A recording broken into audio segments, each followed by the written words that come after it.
Welcome to my channel. Today we are going to learn how to make use of simple present tense, and we are going to learn to frame positive sentences, negative sentences, and question form in present simple tense. Right? Okay, now there are two cases where we can make use of simple present tense.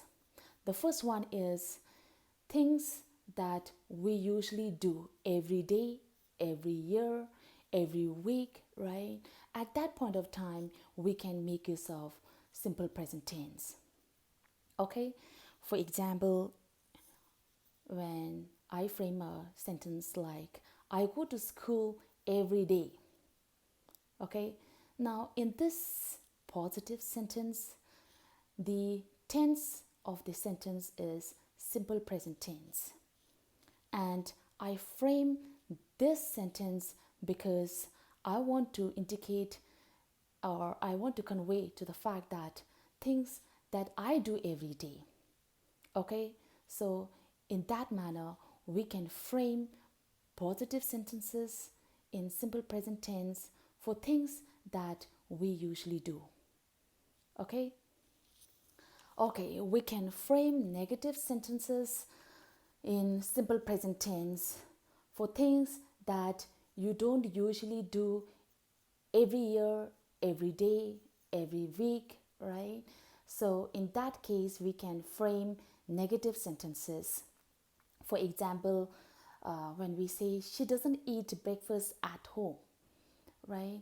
The sentence is in negative form, and at the same time, it indicates that the speaker doesn't eat breakfast at home every day.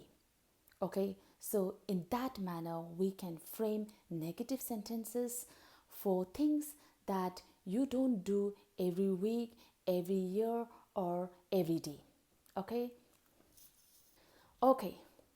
Now, the second situation that we can make use of simple present tense is when we need to talk about things which are always true, right?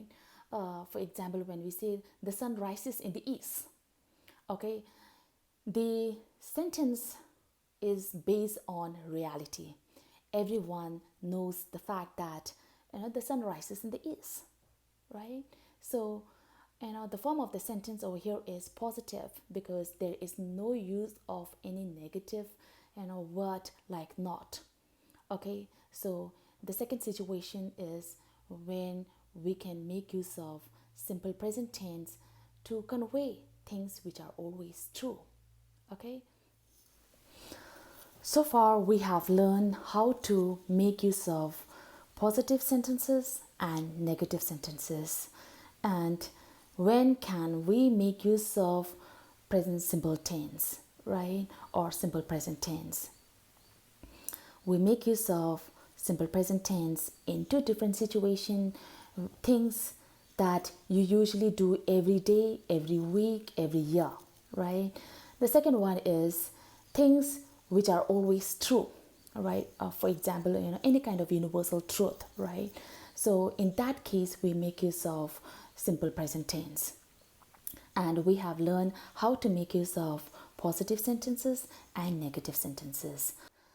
Okay, the last thing that we are going to learn over here is how to frame question in simple present tense.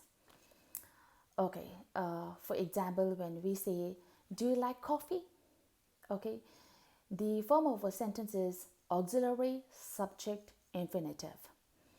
Auxiliary over here is do, okay, and subject you, right, and infinitive form over here is like. Do you like coffee, right? Or the object over here is the coffee. Okay, so the form of the question is auxiliary, subject, infinitive, and the last one is the object. Okay, and the question demands yes or no answer, right? So here we have learned how to frame positive sentences, negative sentences, and question form in simple present tense. Now let us just recapitulate one more sentence in framing simple present tense, positive sentences, negative sentences, and question, right? Uh, when we can go back to our last question form example, okay. For, the example that we have taken over here is, do you like coffee? The form of the question is in simple present tense, and we can make use of simple present tense in framing positive answer, right? When someone asks you a question like, do you like coffee? Yes, I like coffee. Okay, and if your answer is no, you can say, no, I don't like coffee. Now, in that case, we have frame positive sentences, negative sentences, right? And question form. So, with this, we come down to the conclusion of today's lesson on simple present tense. And if you like my channel, please subscribe, like, and share. Thank you.